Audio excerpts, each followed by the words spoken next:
नमस्कार दोस्तों, स्वागत है आप सबका। आप सबके अपने YouTube चैनल एग्ज़ाम प्रेप लिखने से जीतेंगे में।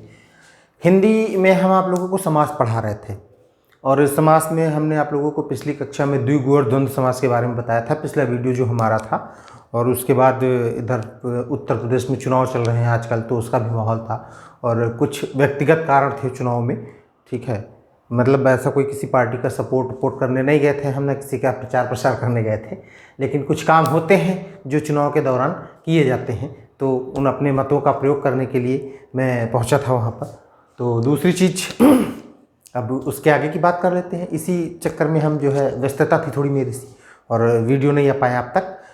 उसके आगे की बात कर लेते हैं। द्विगु और द्वंद्व खत्म हुआ था, आगे बहुव्रीहि समास होता है।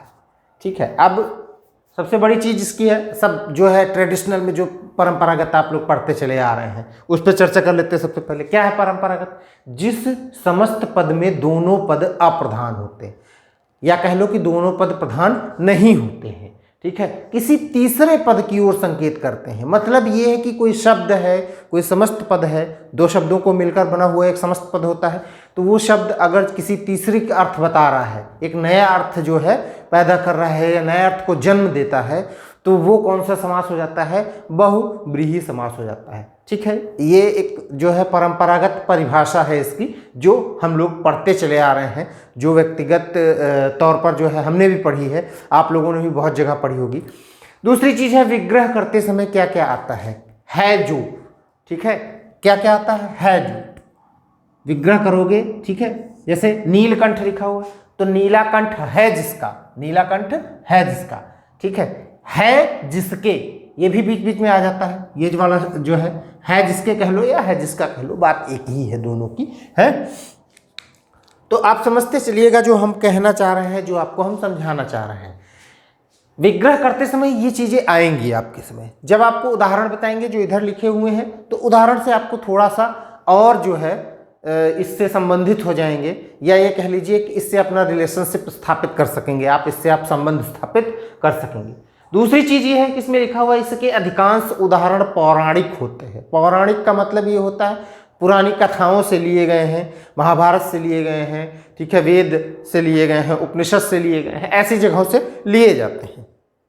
अधिकांश, सभी नहीं, ये नहीं कहा गया कि सभी ही ऐसे होते हैं, कुछ और भी हो सकता है।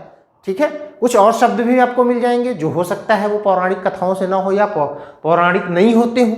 ठीक है, तो इसीलिए अधिकांश कहा गया, ज्यादा से ज्यादा ऐसा होता है। ठीक, तीसरी बात है, इसे सभी समासों का राजा कहा जाता है। ये आप लोगों ने नई बात जानी होगी कि किंग ऑफ समास कौन है? किंग ऑफ समास है बहुव्रीहि। ठीक है, बहुव्रीहि समास जो है वो आपका किंग है। दूसरी चीज ये है कि हमने यहाँ पे थोड़ा सा स्पेस छोड़ा है। स्पेस इसलिए छोड़ा है कि अब आपको ये बात ध्यान रखनी होगी कि जो बहुव्रीहि शब्द है, ठीक है, क्या है? बहुव्रीहि, इसमें भी बहुव्रीहि ही समास होगा। ठीक है, अगर कोई आपसे पूछ ले कि बहुव्रीहि में कौन सा समास होता है, तो बहुव्रीहि में भी बहुव्रीहि समास होता है। कुछ लोग कहेंगे कि नहीं, ये जो है बहुव्रीहि है इसलिए बहुव्रीहि समास होता है। नहीं, इसका अपना एक अर्थ है। बहु का मतलब होता है क्या? बहुत। ठीक है, बहु का मतलब होता है और बहुत, और व्रीहि का मतलब होता है अन्न कह लो या धान कह लो। ठीक है, या इसे कहा जाता है विशेष प्रकार का अन्न, यानी धान या चावल भी कहा जा सकता है। ठीक, इसको ये भी कहा गया है कि बहुत अन्न है जिसके पास। ठीक है, जो कुबेर कह सकते हैं इसको। बहुत अन्न किसके पास? कुबेर के पास में है। ठीक है, बहुत धन जिसके पास में है, कुबेर के पास में है। बहुत धान कह सकते हैं। ठीक है, तो इसका अर्थ क्या हो गया? बहुत धान है जिसके पास, अर्थात कौन? कुबेर। यही गिने जाते हैं, कुबेर को ही गिना जाता है कि उनके पास सबसे ज्यादा धान है। ठीक है, तो ये चीज आप जान लीजिए कि बहुव्रीहि शब्द जो है उसमें बहुव्रीहि समास होता है। बहु का मतलब बहुत होता है, व्रीहि का मतलब क्या होता है? अन्न, धान या चावल। ठीक है, अर्थात इसको हम ये कह सकते हैं बहुव्रीहि का मतलब कुबेर होता है, इसीलिए इसको इस सभी समासों का राजा भी कहा गया है। यहां तक बातें लगभग सबको क्लियर होंगी, किसी भी तरीके का कोई भी जो है समस्या नहीं होगी, किसी भी तरीके का गम नहीं होगा आपके पास में। हम हर वीडियो में आपके पास साथ रहते हैं और आपको बताते हैं कि अगर जो गम हो तो बेगम के साथ रहिएगा, ठीक है। तो आगे बढ़ते हैं। जब आगे बढ़ते हैं तो आगे हम उदाहरण की तरफ बढ़ते हैं। यहाँ तक बातें सबको क्लियर है? फिर से एक बार रिपीट कर देते हैं। जिस समस्त पद के दोनों पद अप्रधान हो और तीसरे की ओर संकेत करें, जैसे बहुव्रीहि में कहा गया था, ठीक है, बहुत है धान जिसके पास में, बहुत है अन्न जिसके पास, अर्थात कुबेर महाराज, उनको कहा जाता है, ठीक है। और ये चीज बताई गई कि है जो, है जिसका, है जिसके, ठीक है। और अधिकांश उदाहरण क्या होते हैं? पौराणिक होते हैं। जैसे नीलकंठ ले लो, नीला है कंठ जिसका, ठीक है। तो कंठ किसका नीला है? भगवान शिव का। तो वही कहा गया, अर्थात क्या, कौन हो गए? भगवान शिव। नीलकंठ, नीला है कंठ जिसका, कंठ जिसका, नीला है कंठ जिसका, है जिसका, देखो आया, देखो ये चीजें हैं, ठीक है। तो कौन हो गए? वो भगवान शिव हो गए। ऐसे आपको उदाहरण मिलेंगे, बहुत सारे उदाहरण मिलेंगे, तो उन उदाहरणों पे हम चर्चा करेंगे, ठीक है। तो यहां तक बातें क्लियर है? किसी को कोई दिक्कत नहीं है? चलिए आगे बढ़ते हैं। आगे हमने कुछ उदाहरण लिखे हुए हैं, उदाहरण को आप समझते चलिएगा कौन कौन है। जैसे लिखा हुआ है लंबोदर, लंबो उदर, यानी लंबा है उदर जिसका। किसका लंबा उदर है? लंबा है उदर जिसका। अब भैया किसका लंबा उदर है? आप लोग जो है पौराणिक कथाओं को ध्यान में रखते होंगे, तो कौन होंगे? गणपति महाराज हमारे, ठीक है। कौन? गणपति देवता प्रथम देव है हमारे, पूजनीय है, सबसे पहले इनकी पूजा होती है, ठीक है। दशानन, यहां तक बात क्लियर है? लंबोदर का मतलब हुआ लंबा है उदर जिसका, जिसका उदर यानी पेट जो है, पेट वो क्या है? लंबा है। तो किसका लंबा पेट है? भगवान गणपति का, भगवान गणेश का हमारे, ठीक है, प्रथम देव है। और दूसरा दिया हुआ है, इसमें क्या दे रखा है? दशानन, ठीक है। दशानन का मतलब 10, आनन का मतलब होता है सिर, ठीक है। 10 सिर है जिसके। किसके 10 सिर थे? 10 सिर हैं जिसके। किसके हैं भैया 10 सिर? किसी को कुछ पता है? 10 सिर हैं जिसके। कौन? रावण, ठीक है, महाज्ञानी, ठीक, रावण महाराज, ठीक है। रावण महाज्ञानी था, ठीक है, महाब्राह्मण महाज्ञानी रावण था, ठीक है। जितने भी उसको वेद उपनिषद पुराण उसको कंठस्थ थे। चक्रपाणी, यानी चक्र को पाणी, चक्र है पाणी में जिसके। पाणी का मतलब होता है हाथ, ठीक है, पाणी में जिसके। कौन हो गया? विष्णु भगवान हो गए हमारे। विष्णु भगवान ही तो धारण करते हैं चक्र, ठीक है। चक्र किसके हाथ में है? भगवान विष्णु के। महावीर, ठीक है, वीरों में जो महावीर है, ठीक है, महान वीर है जो, महान वीर है जो, ठीक है। देखो है जो आ गया यहाँ पे। महान वीर कौन है? हनुमान, ठीक है, हनुमान जी हमारे। इनको कहा जाता है कि महान वीर है ये, ठीक है, यानी वीरों के वीर कहे जाते हैं महान वीर। चतुर्भुज, 4 भुजाएं किसकी हैं? 4 भुजाएं भगवान विष्णु की हैं, ठीक है। 4 भुजाएं हैं जिसकी। अब भैया 4 भुजाएं हैं जिसकी। अब किसकी हैं 4 भुजाएं? विष्णु भगवान की। देखिए एक एक शब्द जो है वो बहुत ही शालीनता से लिखा हुआ है और बहुत ही मतलब अर्थ प्रधान है, और उसका अर्थ तीसरा निकल रहा है। देखो दोनों पद हैं इसके अंदर, दोनों पद की कोई प्रधानता नहीं। चक्र है पाणी में जिसके, चक्र है हाथ में जिसके। अब वो कौन हो सकता है? भगवान शिव होते हैं। चक्र और पाणी दोनों खत्म हो गए, कौन हो गए? भगवान विष्णु, इसलिए उनको चक्रपाणी कहा गया है, ठीक है। सेम ऐसी ही चीजें प्रधानमंत्री, यानी मंत्रियों में जो प्रधान है, ठीक है, हमारे मोदी जी मंत्रियों में कौन प्रधान है? मंत्रियों में जो प्रधान, उसे प्रधानमंत्री कहा जाता है, ठीक है। मंत्रियों में प्रधान, मंत्रियों में प्रधान है जो, ठीक है,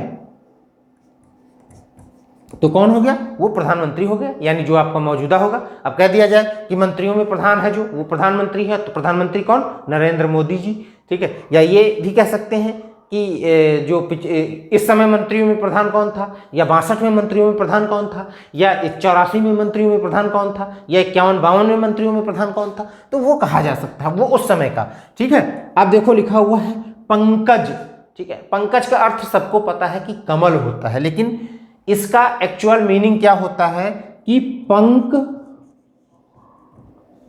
में जन्मा है जो, ठीक है, तो कौन, कमल के फूल को कहा जाता है। ठीक भाई, कमल का फूल जो होता है वो पंख में जन्मा है इसलिए कहा जाता है, या पंख में पैदा हुआ है जो, ठीक है। अनहोनी, ना होने वाली घटना, अनहोनी वही तो होती है जो घटना आप नहीं होनी थी वो क्या हो गई, अनहोनी हो गई। कहा जाता है ना कि अनहोनी हो गई उनके साथ, यानी उस घटना के बारे में उन्होंने सोचा ही नहीं था, ठीक है, तो विशेष घटना हो गई, तो वो क्या हो गई, अनहोनी, ना होने वाली घटना।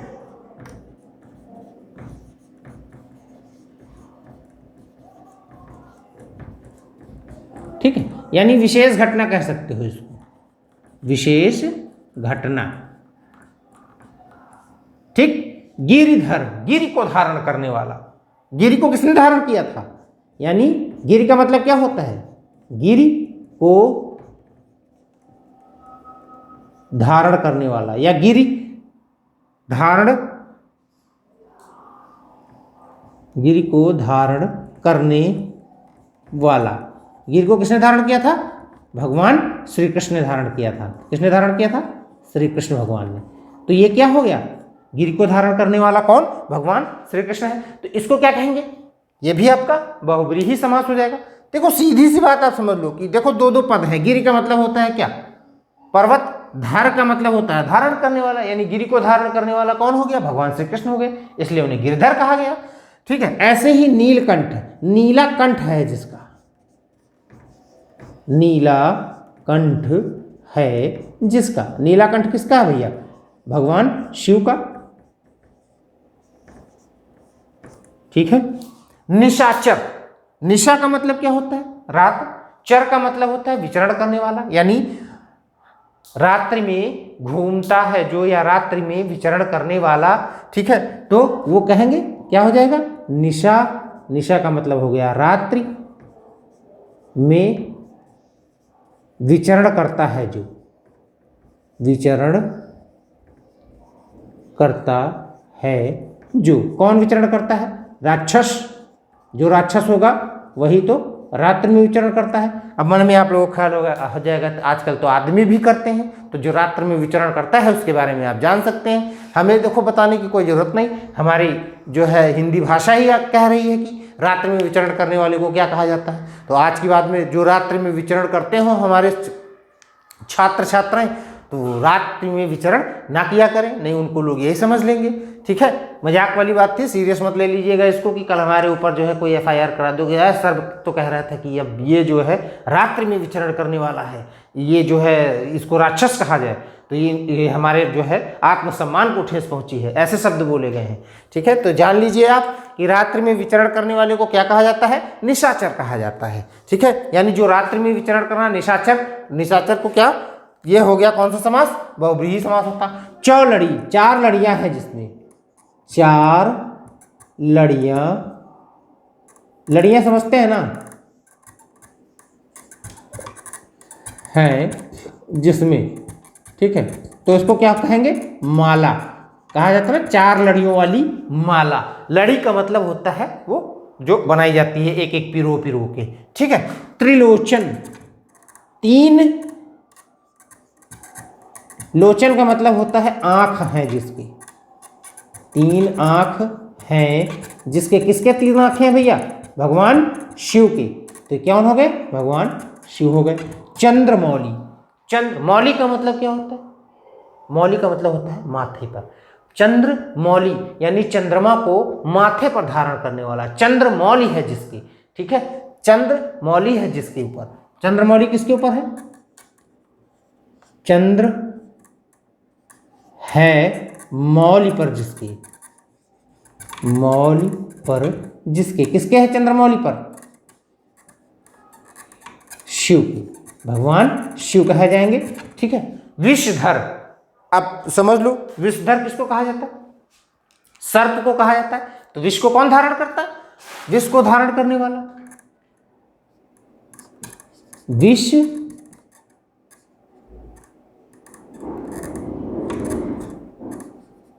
को धारण करता है जो, इसको कौन धारण करता है?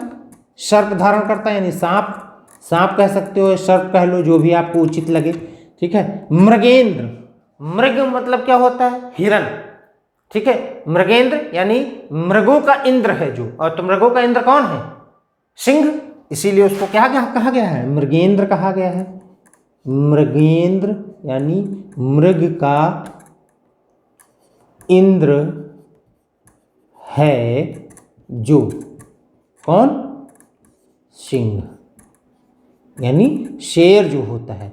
घन श्याम, घन, घन का मतलब क्या होता है? बादल, ठीक है। बादल के समान, बादल के जैसा श्याम है जो, ठीक है। बादल के समान श्याम है जो, बादल, आप घन तो समझ गए होंगे इसलिए घन ही लिखे दे रहे हैं। घन के समान श्याम है जो, श्याम का मतलब क्या होता है? श्याम है जो, कौन? कृष्ण भगवान, ठीक है। श्याम का मतलब होता है सांवला, ठीक है। यानी जिसका रंग जो है सांवला है, श्याम के समान है, घन के समान श्याम है। घन का मतलब बादल के समान जैसा श्याम है, तो वो कौन है? भगवान श्री कृष्ण। मृत्युंजय किसको कहा जाता है? मृत्यु पर विजय जिसकी प्राप्ति हो, मृत्यु पर विजय है जिसको,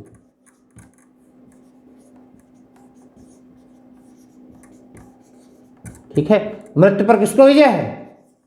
शिव, महाकाल कहे जाते हैं ये, ठीक है, इसीलिए इनको मृत्युंजय भी कहा जाता है। तो ये तमाम सारे ऐसे शब्द थे जिनके बारे में हमने आपको बताया कि ये जो है बहुब्रीहि समास के अंतर्गत आते हैं। तो आप इस चीज़ को ध्यान रखिएगा। देखो, दो तीन चीज़ें इसमें बहुत इंपॉर्टेंट है। ये उदाहरण तो आपको बहुत सारी किताबों में मिल जाएंगे, बहुत सारे प्रीवियस परीक्षाओं में पूछे गए हैं। दो तीन चीज़ें जो इंपॉर्टेंट है, जो महत्वपूर्ण है वो आपके लिए, वो ये है कि इसे सभी समास का राजा कहा जाता है। दूसरी चीज़, बहुब्रीहि अपने आप में बहुब्रीहि समास है। बहुब्रीहि शब्द जो है वो अपने आप में बहुब्रीहि समास है, उसका अर्थ भी हमने बताया। बहु का मतलब बहुत होता है, ब्रीहि का मतलब होता है अन्न या धान कह लो या चावल कह लो। तो ये कहा जाता है बहुत धन है जिसके पास, बहुत धान है जिसके पास में, बहुत अन्न है जिसके पास में, अर्थात कुबेर महाराज कहे जाते हैं, ठीक है। और दूसरी चीज़ ये है कि जो परंपरागत तरीके से परिभाषाएं आप लोगों को पढ़ाई जाती हैं, उन परिभाषाओं के बारे में हमने चर्चा की ही है आपसे, ठीक। अब इसके बाद में दो चीज़ें बची हैं, उपपद और लुप्त पद। हाँ, इसके बाद एक महत्वपूर्ण चीज़ें, दो टॉपिक और हैं कि बहुब्रीहि समास में और कर्मधारय में अंतर कैसे स्पष्ट करेंगे, ठीक है। और दो चीज़ें हैं जिन पे अंतर आप लोगों को बताना है हमें। तो बहुत ज़्यादा कठिन नहीं है ना, बहुत ज़्यादा ये जो है आसान भी है। आसान इसलिए नहीं कहेंगे क्योंकि जब आप पढ़ेंगे नहीं, जब आप किसी चीज़ को जानने की कोशिश नहीं करेंगे, तो वो चीज़ें आपके लिए आसान कैसे हो सकती हैं, ठीक है। तीसरी चीज़ ये है कि अब लगभग उत्तर प्रदेश सहित जो है 5 राज्यों में चुनाव हो रहे हैं। ये चुनाव जैसे ही संपन्न हो जाएंगे, वैसे हमारे छात्र छात्राएं जो आपके एकेडमिक वाले हैं, जो स्कूल गोइंग स्टूडेंट्स हैं या जो कॉलेज गोइंग स्टूडेंट हैं, उनकी परीक्षाएं स्टार्ट हो जाएंगी, शुरू हो जाएंगी उनकी परीक्षाएं। तो अभी उनके अंदर, और दूसरी चीज़ ये है कि जो आपका कोविड का दौर चल रहा था, ठीक है, कोरोना काल जो चल रहा था, उस दौरान आप लोगों की लिखने की प्रैक्टिस, पढ़ने की प्रैक्टिस, सारी चीज़ें छूट गई हैं। तो अभी से आप उसको बनाने का प्रयास करिए। परीक्षाएं तो आप लोगों को देनी ही पड़ेंगी, इसमें कोई दो राय नहीं है कि आप इससे बच जाएं, कि आप इस बार भी सोचें कि प्रमोशन हो जाए आप लोगों का। तो परीक्षाएं तो आप लोगों को देनी ही पड़ेंगी। दूसरी चीज़ ये है कि दिल और दिमाग के अंदर जितनी नकारात्मकता भरी हो, उसको आप निकाल दीजिए, ठीक है। निकालने का सीधा सा आप रीज़न आप समझ लीजिए कि क्यों निकालेंगे, क्योंकि परीक्षाएं आपके नज़दीक हैं और परीक्षाएं होके रहेंगी। होली बीत जाने दो, उसके बाद में सारी परीक्षाएं जितनी भी हैं, चाहे वो बोर्ड की हों, चाहे विश्वविद्यालय स्तर की हों, या फिर प्रतियोगात्मक परीक्षाएं जितनी भी होंगी, वो धीरे धीरे करके अपने लय में, अपने ढर्रे में आना शुरू हो जाएंगी। तो जितनी नकारात्मकता है उसको आप निकाल दीजिए। और नकारात्मकता निकालने के लिए आपको पढ़ाई अवश्य करनी पड़ेगी। बिना पढ़ाई के जो है नकारात्मकता बाहर नहीं हो सकती है। तो इसलिए पढ़ाई अभी से शुरुआत कर दीजिए। हम तो ये कहेंगे आज से, इसी समय से शुरुआत कर दीजिए कि आप पढ़ाई पढ़ना चाह रहे हैं और पढ़ाई आपको करनी है, आपकी बहुत काम आने वाली है। ये जो हमने समास आप लोगों को पढ़ाया है, ये सिर्फ प्रायोगिक परीक्षाओं प्रतियोगात्मक परीक्षाओं की दृष्टि से ही महत्वपूर्ण नहीं है, इसके इतर भी आप चले जाइए, आपके जो है बोर्ड की परीक्षाओं में भी आपसे पूछा जा सकता है, हिंदी में आपसे पूछे जा सकते हैं, तो वहाँ के बच्चे बच्चियाँ जो भी छात्र छात्राएं हैं वो भी इसमें जो है अपना मन लगा सकते हैं। ठीक है, तो अगले वीडियो में हम आपसे फिर मुलाकात करेंगे। और आपका अपना चैनल है एग्जाम प्रेप लेखनी से जीतेंगे, लाइक शेयर सब्सक्राइब करते रहिए, झुआ झुआ भर के जो है प्यार देते रहिए, स्नेह देते रहिए, दुलार देते रहिए। हम आपसे नेक्स्ट वीडियो में फिर मुलाकात करेंगे, तब तक के लिए धन्यवाद।